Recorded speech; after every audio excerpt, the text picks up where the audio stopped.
said that your leadership changed gear to be what Australia needed through the pandemic, but Australians are also unhappy about responses to the fires, floods, Women's Safety Integrity Commission. Are you saying that the pandemic crisis coloured your response to those other issues, or can we expect a change in approach to things beyond the economic recovery and opportunity you're talking about?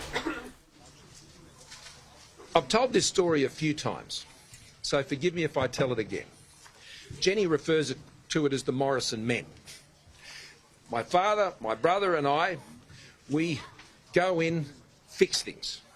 And sometimes when we go in and fix things, people can get the impression that perhaps we're not as aware of many of the sensitivities that can be around these issues. We see a crisis, we see a problem, we see a need. My brother's a paramedic. He turns up on a scene. He sees a child who is in great danger. He just gets to work. I must admit, I'm a bit the same. I go in and I seek to solve the problem. On bushfires, $2.9 billion delivered to support those communities rebuild. Yesterday, I was getting further briefings on the flood events, potentially, that could have been occurring in Queensland, and we have people on standby at Enoggera at 3 hours deployment, as well as aircraft available. But thankfully, so far, we haven't had any requests for assistance in those places. On women's issues, my response was to do things, to actually address it, and to ensure that we have some $2.5 billion invested in the most significant investments in protecting women's safety that the country has ever seen. I remember being at the funeral of Hannah Clark. It was heartbreaking, absolutely heartbreaking.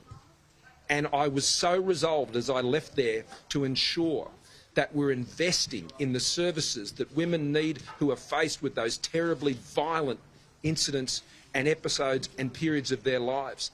So we invested in more safe accommodation.